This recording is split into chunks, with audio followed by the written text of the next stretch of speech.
नमस्कार प्रिय मित्रों, कैसे हैं आप सब। आज ज्येष्ठ मास की पवित्र कृष्ण पक्ष एकादशी तिथि पर जगत की नाथ जगन्नाथ जी के श्री चरण में नमन बंदन करते हुए आप सब लोग को स्वागत है हमारा ये नई वीडियो में। रमण महर्षि का उपदेश सार में लिखित है कि कर्तृराज्ञया प्राप्यति फलम कर्म किं परं कर्म तज्जरं कृतिमहोदधू पतनकारणं फलं शाश्वतं गतिनिरोधकं ईश्वरार्पितं निच्छया कृतं चित्तशोधकं मुक्तिसाधकं। रमण महर्षि ने कह रहे हैं कि ये जो कर्म है, कर्म अपने में सर्वोच्च है, जबकि कर्म भगवान द्वारा यानी एवरीथिंग इज प्रीफिक्स्ड। जो कर्म हम लोग कर रहे हैं वो भगवान के द्वारा पहले से ही लिखित है, परंतु इसके बावजूद भी कर्म सर्वोच्च है। परंतु कर्म ईश्वर है क्या? कर्म ईश्वर नहीं है।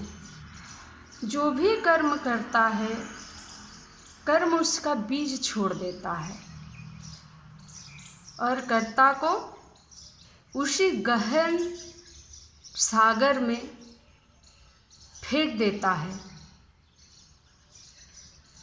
इसीलिए जब कर्म किया जाता है, निष्काम कर्म, निश्चल भक्ति और आशा रहित कर्म, परंतु ये आशा रहित कर्म हो पाता है क्या? जो आशा रहित कर्म, फल विहीन कर्म, क्या फल मिलेगा, हम ये कर्म करेंगे तो क्या फल मिलेगा, इसका आशा ना रख के जो कर्म किया जाता है, फल तो जरूर मिलता है, परंतु जो निष्काम कर्म में भगवत प्राप्ति होती है और मुक्ति का मार्ग उन्मुक्त हो जाता है। इस संसार से जीवन मुक्त होता है, जीव मुक्त होता है। इस संसार में भगवान परमात्मा ने जीव को बनाया है कि वही परमात्मा से आके वही परमात्मा लीन हो जाने के लिए। तो आज इस संदर्भ में बस एक बात बोलना चाहती हूँ कि संसार का पहला गुरु एक प्राणी का, एक जीव का जो जन्म लेता है संसार में, उसका, मनुष्य का विशेष करके जो दुर्लभ जन्म इस संसार में पाया है, उसका प्रथम गुरु है अपनी माता। माता के बाद पिता भी होते हैं, शिक्षा गुरु होते हैं। फिर जैसे जैसे जीवन का आनंद आता है, जीवन का कई सारे पीढ़ियाँ आती है, कई सारे स्टेज आता है, वैसे वैसे गुरु बढ़ते हैं, आध्यात्मिक गुरु आते हैं, बहुत गुरु आते हैं। परंतु एक नारी जब अपनी हिंदू धर्म में, सनातन धर्म में, एक नारी जब अपनी मातृलय के पितृलय को छोड़कर ससुरालय जाती है तो पति ही उनका गुरु होता है। हालांकि ये समाज, ये मनुष्य, ये जो विविधता, ये जो मानसिकता में काफ़ी परिवर्तन आ गया है, परंतु पति ही असली गुरु होता है एक पतिव्रता नारी के लिए। तो ये और भी जितने सारे गुरु रहे हैं, अगर इस समाज को, इस धरती को, ये मानव जीवन को सुधारना है, मानव जीवन को सतमार्ग में लेके चलना है, तो अपना कर्म तो तुम कर रहे हो, पर पाखंडी मत बनो, सही दिशा दिखाओ।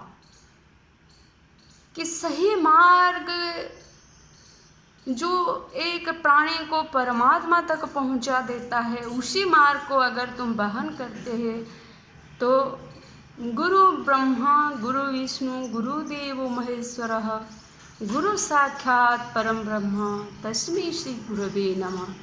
अर्थात गुरु भगवान से भी परे है, जो इस संसार में मोक्ष के मार्ग तक ले जाता है।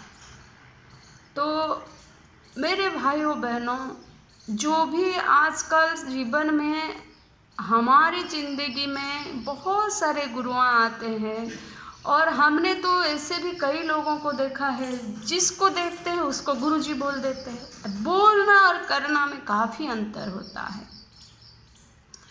गुरु कोई छोटा मोटा शब्द नहीं है। बहुत सारे वीडियो लंबा हो जाएगा, मैं चाह के भी बता नहीं पा रही हूँ, बहुत सारे भावना हैं।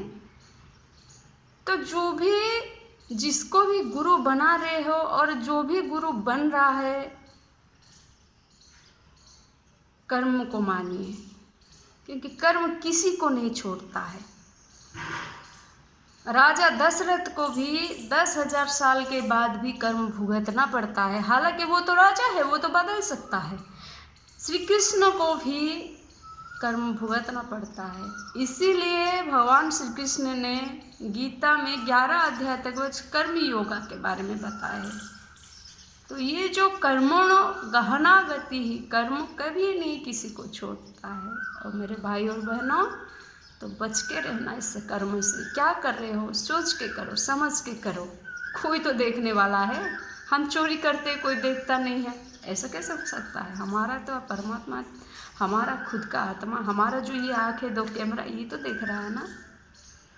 बस इतना निवेदन है। वंदे गो मातरम।